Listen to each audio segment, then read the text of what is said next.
This okay up here? Get your bar set up. Welcome to D.G. Wills Books in La Jolla, California. This afternoon we're honored to have Oscar-winning actor, director, and writer Sean Penn here to read from and discuss his new book, Bob Honey Sings Jimmy Crack Corn.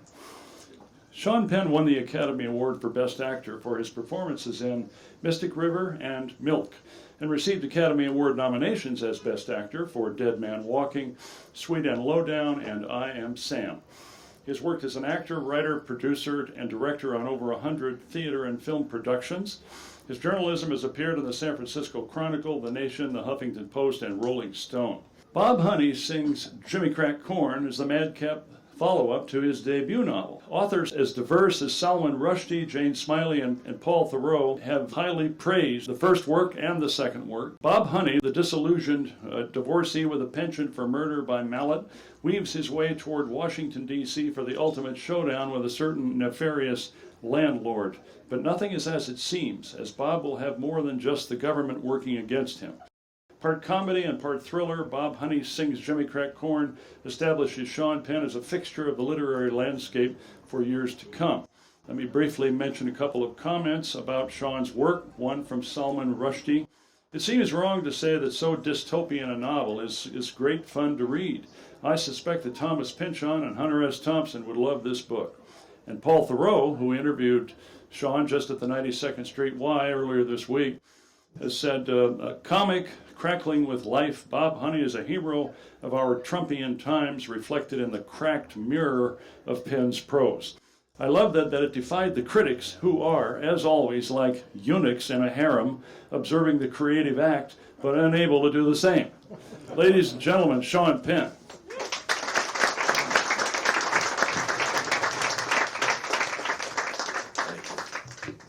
Okay, there we go. So I won't make the assumption that too many have read the first book, but I did make the assumption in writing the second book that one would have to read the first book to get to it. It is a direct continuation. So for those who have not read the first book, I'll try to give a very brief summary so you know what you're getting into. Bob Honey is someone who works in the septic industry, and then also sidelines with an unnamed government organization where he helps all of us out by culling the herd of the elderly who are depleting the ozone with their flatulence and not participating actively in the global economic system. But in the dignity of the character, he does do it with an intimacy and not with a ballistic weapon. He uses a melee weapon, which is a self-fashioned wooden mallet, and gives his targets, often in retirement homes, just a quick pop on the head. And while doing so, it's really a journey for a man such as he to find love. He has the immunity to conventional thinking that its author aspires to, in that while I wouldn't want to create a sense of direct attribution to the belief system of the character, certainly there is the attribution of aspiration to somebody who would have such clear thoughts in such crowded thought times. So I'll just kind of jump in, and I think maybe the best place to start, because this is quite intended to be the language and literature of the ludicrous, as it was trying to match so much of what describes the times I grew up in. I think I'll give you a taster in the language of it by just reading a touch of the opening of the book. This is Station 1, which I call Unbranded, Unbridled, and Free. At this point, at the end of the first book, Bob has dispatched an assassin who had been sent to kill him. The assassin was sent by the aforementioned landlord, the one that Dennis mentioned, which I'll get to. And since the time between the books, that landlord, real estate magnate, has become president of the United States. So he has the entire government of the United States looking for him, and he's now on the run. He has a girl who occupies the imagination of his heart, named Annie, and she was a participant in the dispatching of the assassin, and so he finds a safe place for her before he makes his move into the bigger world in flight. In a time when only the sane wear foil hats, a semblance of self-defense may have been a preferable play by a man for whom the alliterative applications to logic could build barriers against mortal mourning. Still, it would have been a double diorama to defend with all the blood, brain, and brutal bits that Spurley's body had left behind. It might also have been in Bob's mind that just a splash of prosecutorial laying in wait jargon might have made their case and forced Bob to forever ferment in a federal pen. He opted for fugitive flight, and the manhunt immediately began, leaving doubt the duty of his most diligent observers. A search of the retirement home on the night of Spurley Coultier's demise found Bob's bed magnificently made with tucks and folds that'd bring a Marine Corps drill instructor to drool in delight. Atop its trampoline-tight duvet, an envelope fat with cash addressed to the local ASPCA. No sign of Bob Honey, nor young Annie neither. Bob had commandeered Coultier's car from under the retirement home's most flowered tree, taking along his bald beauty to the rectory of an off-grid mountaintop monastery hidden amongst cathedral spires and dissimulative dispersion mists. There, within the damp quarry stone walls that Montenegrin masons made in a reach for the heavens, the FBI found her, Annie, head in habit and honing Hebrews, her gaze seemingly steeped in some faraway fable or perhaps fragile falsiloquence. Sensing an agent's eyes of inquiry upon him, an ancient Athenian priest stood near in shadow, nodding affirmation of the poor girl's plight, while another agent's interrogation of the girl sought any semblance of her remaining sanity. Robes may fool the fools, but even progressive popes are politicians. By permission of the priest, they polygraphed her on sight, but instead of it tracing the truth from the peaks and valleys of Graph, the machine went rogue, humming her witness with the virtuoso vibrations of von Bingen. A cosmic event, this FD-302, that's an FBI interrogatory form, this FD-302 was sure to be tucked away, to be safely secured from public scrutiny in the back of a bureau vault, where it might lie eternally deep in state. Catholic catatonia caged poor Annie's exculpatory rapture, leaving investigators singing psalms. Some people do simply disappear. They do it in marriages, and they do it in fear. They do it behind a brand. They do it going clear.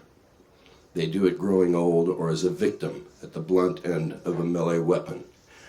While he will or he won't, Bob Honey don't. He don't own anything of these aforementioned handicaps, not anymore. Both man and mallet are out there, the Phil Oaks favoring highwayman hiding in plain sight, drinking from our American aquifer and howling his historic dreams toward Jupiter. After riffle come the rapids, antsy intervals of river waves. Normalized nihilism, caustic current swirls have caused a craze. Advertisers claim the drift masters of right and wrong. Religions cling to mystic things, and that's lasted far too long. We thought Jesus crossed the Jordan writing love in our love song, so why is the choir singing, I'm incompatible with Christian thinking, sung so petty, parsed, and weak? What is all this talk about a creep? A swim in the New World River, will it dissuade one of their God? Is prayer the only way to him? Is this his last ungodly nod? Whirlpools whip and hydraulic surge, purging all who dare. once perfectly flawed mankind, its package and appeasement to antiseptic underwear. So little left distinguished twixt public and private life of man or woman, the relinquished. Danger is this man without a wife. No norm, no form, I am the storm. Let me see what this is. This is Dennis's book, and he's got some marks, and I'm just taking a look at the things he thought might. All the dirty words. Yeah. All the dirty words are in Washington, D.C. Yeah. Okay, so okay, I'll give this one a shot here. So, women are smarter than men, and they don't play fair. Or so had said a wizened cowboy in the young Bobby's ear. As life lived on and Bob played his hand at sex and courtships, more often than not, those Western words often offered calming mercies and otherwise chaotic interludes of incursion on his crimson heart. It can be said that a woman's greatest weakness comes as a result of denying her own truth, and perhaps, as was Bob's view, this was a more sympathetic Achilles heel than that which plagued manhood, that hardwired con on boys to believe their own lie, sport in Stetson, plaid, Levi's, and shades. Somewhere in the system is a DID, which is footnoted as delayed ignition device. Somewhere in the system is a DID, and design of its delay is unique to each individual and their hunger to evolve a personal originality that might otherwise be baked in. If discovering harmony, intimacy, play, peace, and support between brands of estrogen and testosterone were on any male's menu of priority consumptions, one would have to take it in little bites and chew slowly per doctor's recommendation. But this, like Highway 50 from Colorado to California, deemed the loneliest highway in America, was a ride of contradictions too little known to the average camper. I'll find we'll see. There are people in this book. I don't know that there's any character that I've written in this book who, in my mind, is not a real person that I know or know of. And I'll find the one that I think, without having read it all, I'm going to guess that you'll be able to visualize the face of the person described. Well into the evening, an aberrant acolyte ricochets rumors of satellites rhapsodically. The hyperthyroid darting of decadence in his eyes spell lies, lies, lies. A regular of the 24-hour menstrual cycle we've become inured to and call news, this one-time New York mayor and lawyer of merit has managed to morph into a maxi-pad as he absorbs the ever-flowing dark blood of his Don's deeds. Yeah. I've been used to running around doing more Q&A than reading. But if you'll indulge me a second, I'll take a look at one of Dennis's other picks here and see if I understand the words.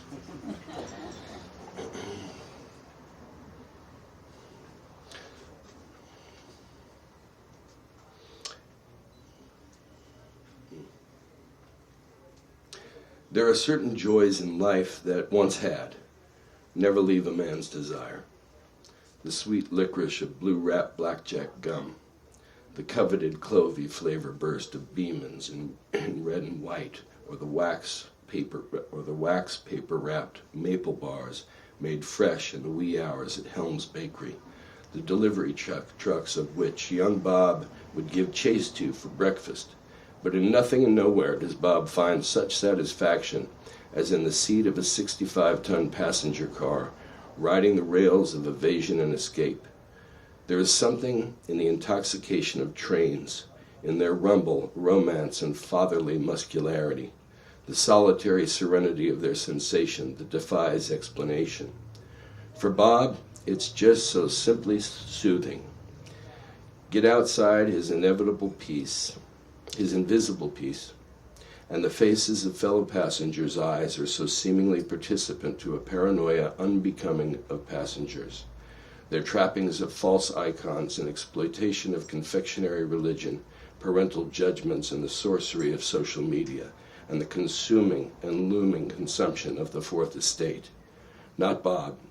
He keeps his pursuers real as the rabid dogs of the gun yard. He lives free of fear, knowing he can turn on a dime and bite back at beasts, however bold. He can liquidate a libertine and turn a mallet into a spire. He's on fire. His prophecy of pursuers has served him well. Back in his gun yard abode, Bob, though through a peephole, observes his fellow renegades now under siege. 2 black helicopters hover above, paramilitaries sweep building to building, room to room, clearing, cuffing, and gunning down those who resist. The savior woman, assuming ascent, takes angel's flight from a rooftop. Whoops, drop. From an invisible wasteland and bastion of apostasy and pity, the gun yard is revealed. Bangity, bangity, bang. There is dueling in this latter-day Dodge City. A new sheriff has been brought, and the trail running hot. Marshalling the paramilitaries is an imposing transgender agent. His face, it seems to Bob, a patchwork from harvested human tissue. His heavy breath animating an animal's hunger for particular prey. His entry team radios from above. Sir, we have 6H surrounded, and we are clear to make entry. As outside something soars unseen, an agent replies, hold position, I'm going live.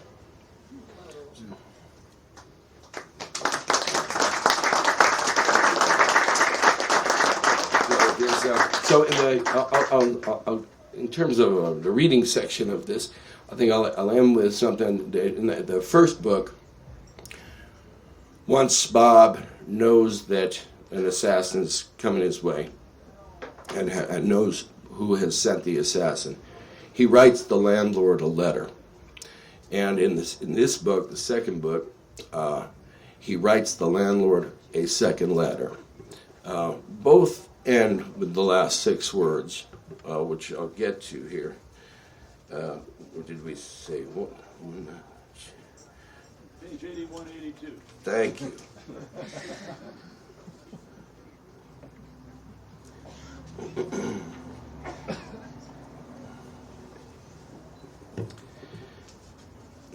Dear Mr. Landlord, remember me, Bob Honey? Like you, I am planning a little surprise for October. Whoopsie, it is October, isn't it? It's been on my mind just how much we have in common, you and I. It is true, isn't it? Human processing cannot keep pace with the velocity and volume of the masses' many choices and voices, their direction diluted to distraction and designed to eliminate the individual human thought. Psychics and wordsmiths may, like you, claim the origin of tracking algorithms and those for whom rectitude is receded. I too have often found it difficult to put my feelings into words, believing that it should not be so much what we say that matters, but how we feel the words as we say them. Similarly, not what others say to us, but how we might believe their words true at the moment they are spoken. You see, with savagery awakened, I could choose to be your defender, make a case for an epoch in which your mind is most sane.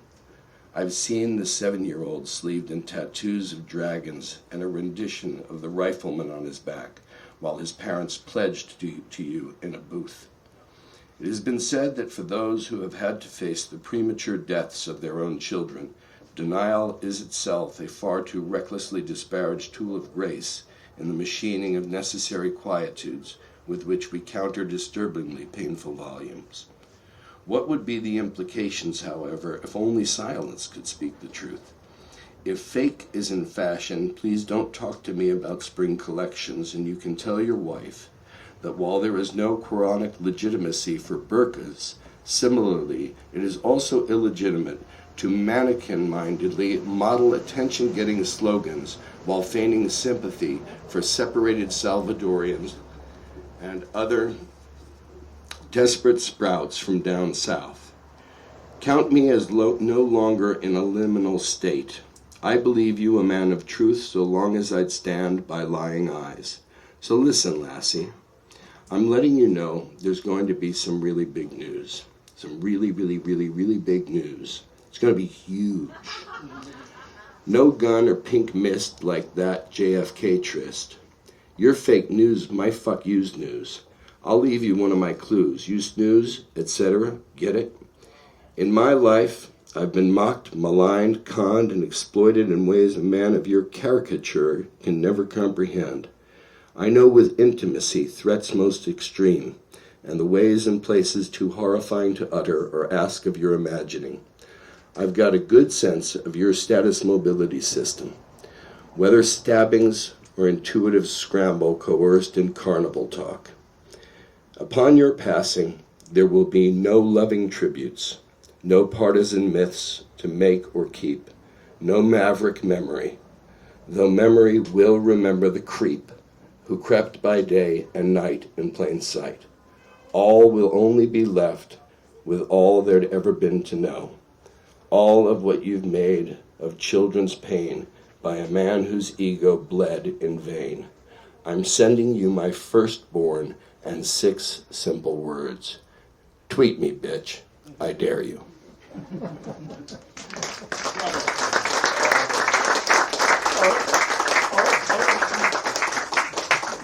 Honey is a bakery. So do we want to do some questions? Or? There were some questions put in the box. Okay. Someone, do you see one of your books turning into a screenplay? Okay, so the question is, do I see one of my books turning into a screenplay? One of the reasons I started writing novels is because after a career that included writing and or adapting, writing screenplays or adapting books into screenplays, there is this problem where you write one line of screen direction that can take you into the stratosphere of budget. When I've been saying, as soon as you write 1,000 soldiers come over the hill, you know you're not making an art film anymore. And it's become increasingly difficult, especially related to feature films which I think of as films we see in this thing that used to be called a movie theater. And if you put 2 or 3 thoughts into one of those scripts, you're likely to end up on television. But I'm still in love with the movies, and I would write for the movies. And it got to a point where you become sort of practically self-censoring, simply so that you could imagine what you're writing about is something that could get financed. So it's not just a kind of futile errand. And I got more and more intolerant of managing that. And so with writing a novel, you just get to rock and roll, and your imagination and your words don't cost anything. So when considering the question of whether or not I'd want to see one of these things made into a movie, I would love to see it made into a movie by anybody but me. If a wonderful director read this book and said, "Hey, Sean, I'd sure like to do this," I'd say, "Well, give me a little money for my time, and then and also I'll take a piece of it to show up on the first day that the movie's in the theaters and see what you've done with it." There was a great moment I had with the novelist Harry Crews, where I was adapting one of his books that we never were able to make it because I wrote it too rich and we couldn't get the financing. But I remember feeling very devoted to Harry, and that I do a good job of adapting his book. And as I was sending him the first draft, I called him and said, "Okay, I've sent it." I said, "But I just, I'm really, I don't want you to feel like I've ruined your book." He said, "You can't ruin my book, man. It's in 2,000 goddamn libraries." So that's the feeling I'd like to have if somebody made a movie of this.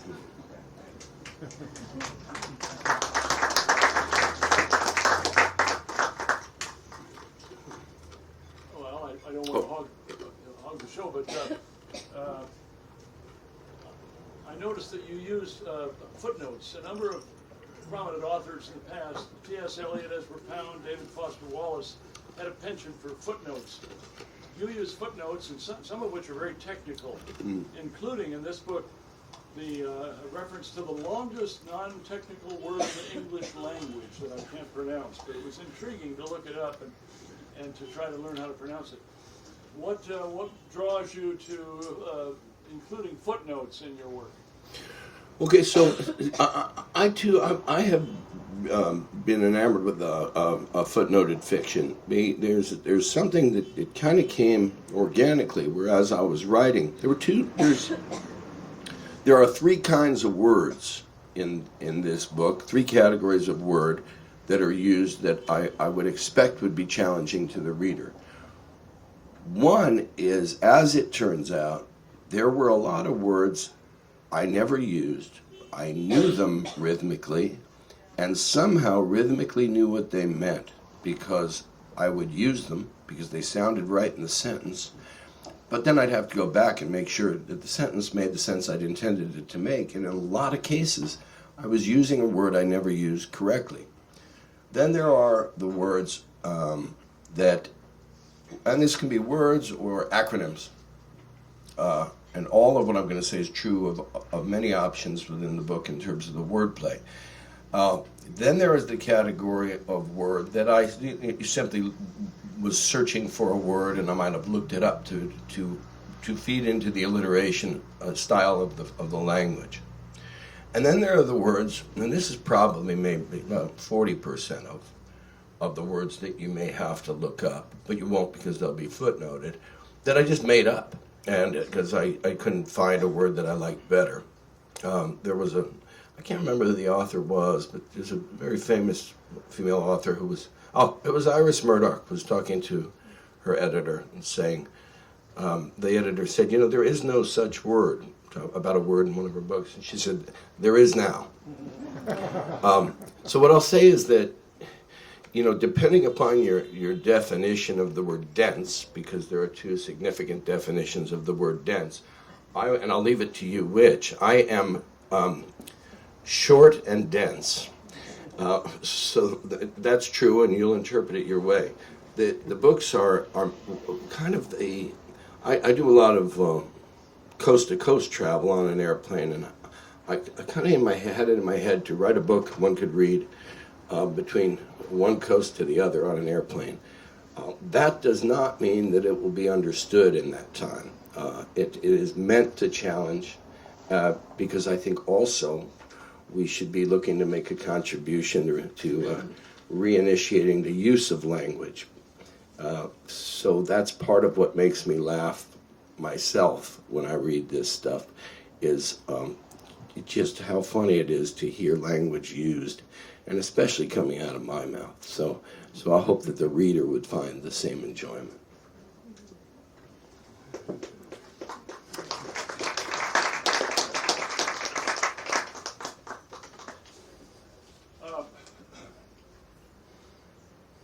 Here's a general question from the audience. What keeps you inspired to write?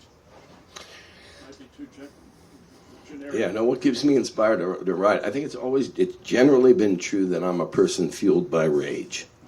And then in 2015, you stay with rage long enough, it will bring you to depression. And I think that the depression that was coming on in looking at the news cycle and what was happening leading up to the election of 2016, a red alert went off, and a 57 at the time year procrastination to writing a novel had to be.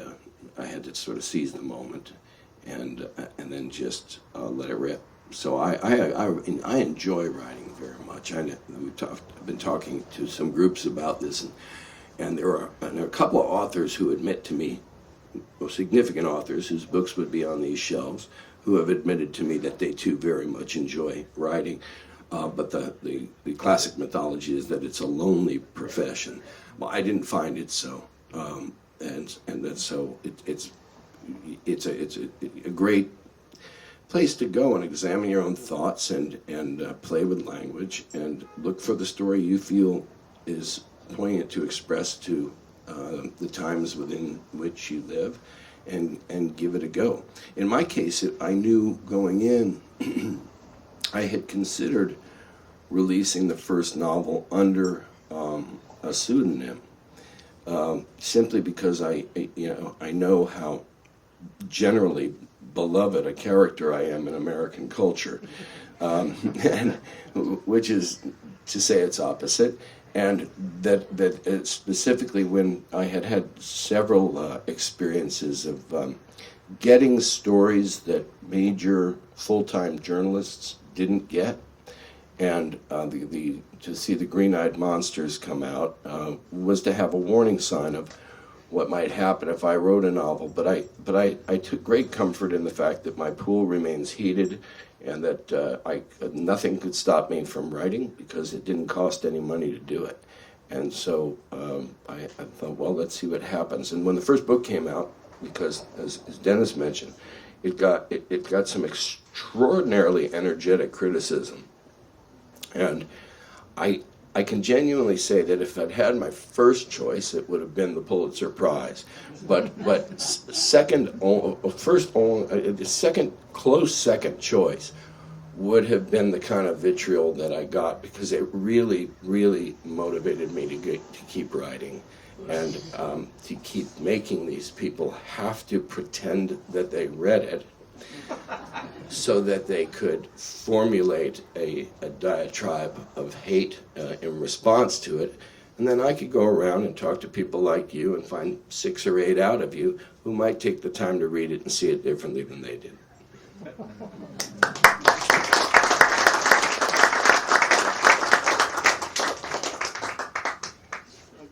Sean, you also paint continuously. When you're painting, do you think about words? And when you're writing, are you thinking about a visual representation? Like, I'm thinking of a painting, for example, of the landlord, perhaps? Yeah, no, yeah. Did I send you one of those? What's that? Did I send you one of those? Oh, I've seen him online. Oh, I've yeah. seen him maybe on Jimmy Kimmel or one of the programs. Oh, well, I'll have to send you one of those since you asked. Yeah. No, I've always thought. See, in film, I didn't start as an actor. I started as, well, I don't know if I can say I started as a director, but I started as the guy who claimed the position of director with a Super 8 camera and his friends late at night after school. And it was always the image first to me. Even in a period where I started writing poetry, there's a great moment for writing poetry, which is in the marriage of late adolescence with early alcoholism. And at that time, I think you can be extremely productive when in sober. Long form, not so much. I find myself, waiting till the end of the day. Not so when reading it, but when writing it, staying completely sober is a good idea past the age of 25. And so the painting that Dennis is talking about is, I had never painted, and I can't draw a stick figure. But what happened is that Bob Honey in the book is part of, there were a lot of things that conspired to get me to write the first book.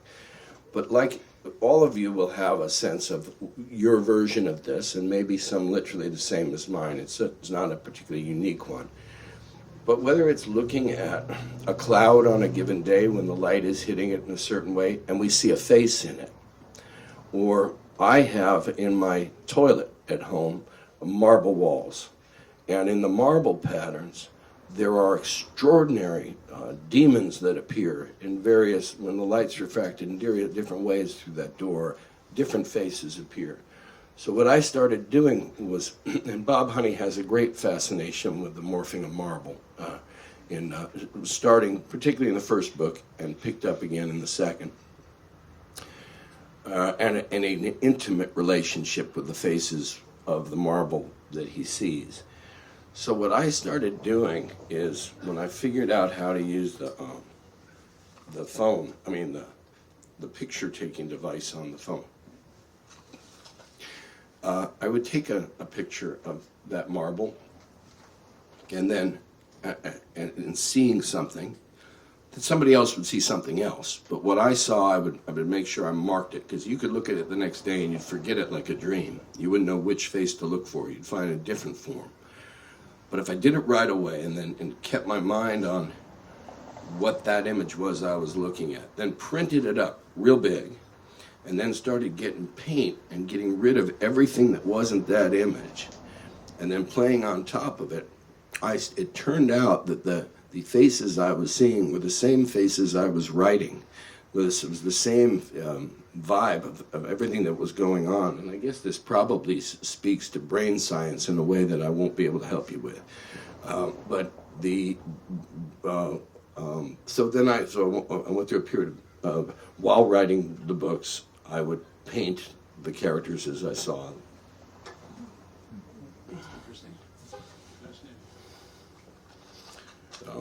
Shall I maybe read one more piece, or do you got another? Okay, so let me see if be patient with me for a second. I'll find something that I'll imagine is worth your time. So you heard in the letter to the landlord that he was going to send him his firstborn child.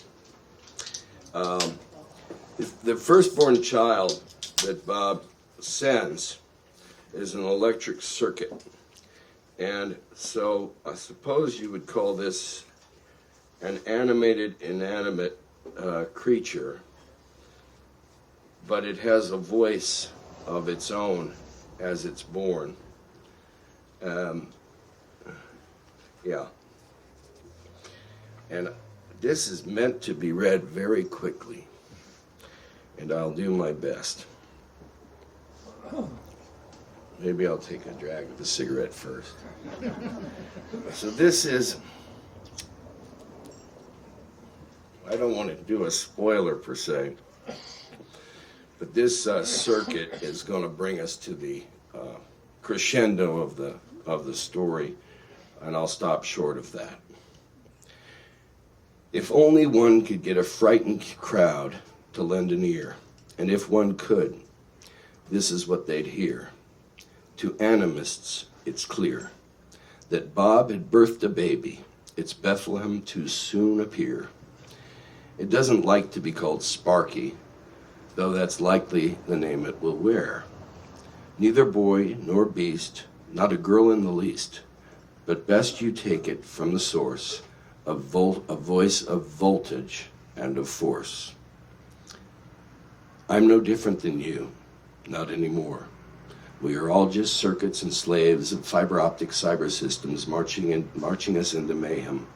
You can't shut me off and you can't shut me up like you tried to Arabs or others after 9/11, nor men after Me Too. Pandora's box is open and I'm here to fuck it, so behold as I slither, serpentine, hop, skip, and jump, my target discrimination and elaborate imitation. I manipulate the microwaves and calculate my course. My per second propagation, 299,792,458 meters in a vacuum. I can downshift on a dime to skips of charge over 12-gauge copper wires, carries of 10 ampere DC current, making my electron drift velocity 80 centimeters per hour. So as you can imagine, I'm on a bit of a roller coaster here, but fuck it, life's full of ups and downs, twists and turns. I'm tweaking and torquing and spinning on my head, playing hopscotch in a feast of fire. I'm pissing violent rays and alternating currents of Tesla's grave. I'm not nostalgic. I'm now, baby. I'm the now, baby. The baby of Bob Honey. I'm the stuff he'd do, and I ain't the first being of inconsistent quantum. I hope I'm not asking you to take too much of a leap. Get it? Quantum leap? I don't mean to toot my own horn, but I'm hot, man. The auto ignition, my eyes. The auto ignition to detonate methane dependably is 1,112 if you're going at Fahrenheit. That's F for all you fuckers. And 540 Celsius. That's C for all you cunts. Do I sound angry? You're damn tootin' I'm angry. I'm electric, eccentric, eclectic, and charged as strawberry apple pie white lightning moonshine. 6 zillion proof. Remember I told you a few sentences ago I'm hot? I'm even hotter now. Overtaking spark plugs by laser ignition. Check it. Watch me dazzle, deflower, and dance. Oh, there's a conductor. Conduct this, bitch. I'm crushing substation control points from subterranean to tower top and all that's betwixt and between. Initiating transformer collapse and pulling from peak power demand. Everything but me in blackout. I'm flying through your electrical infrastructure and you don't even know my name. An object in motion wants to stay in motion, not watch the witless coming of humor's mediocrity and the figless Newton of an unformed face. Just when you think I'm going this way, zing, I go the other. Whoops, what's that? A light post? Did I just short that thing? Did a line just swing across the street, start a fire in a field? Did the fire just start a spark in a substation next door? It did indeed. I did. And hell, baby, I'm hellbound tumult train. I've got your house of white in sight. My daddy reared me independent of grid. I dial sabotage into system of wireless smart meters and gas sensors to gain buildup in fuel. All that infrared spectroscopy ain't got nothing on me. And now I have come to the White House gate. Its sewer I have come to penetrate. My creeper wires will elongate through the impenetrable mesh of its Faraday crate. It's funny, you know, existence, I mean. The wilder you live, the more likely you end up in the shitter. Let's call this E-069er and counting. Bravo.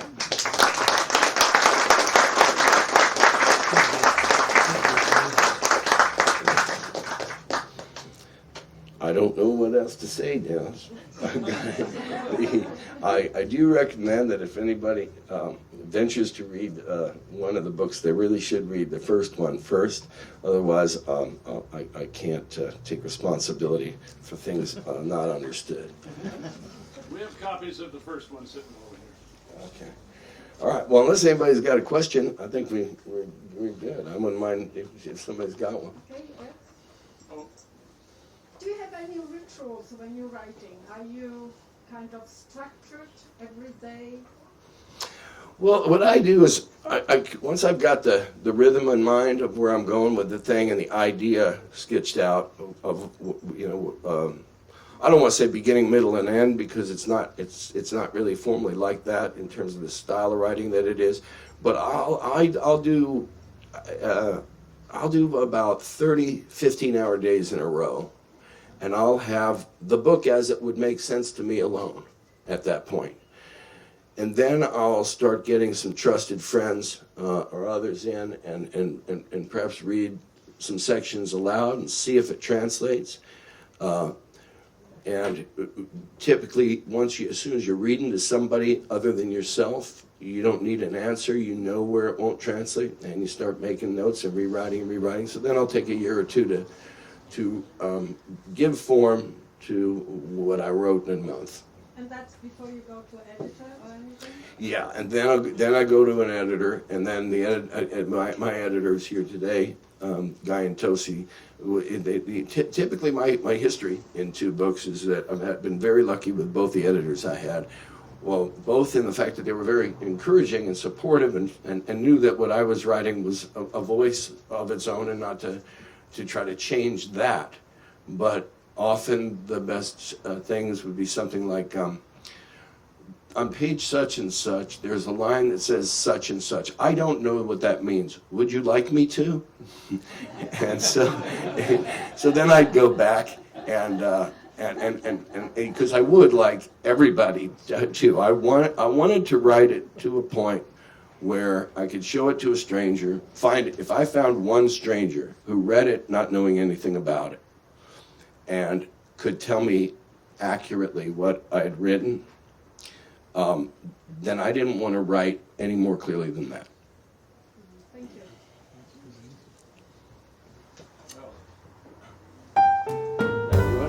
Well, then thank you all very much.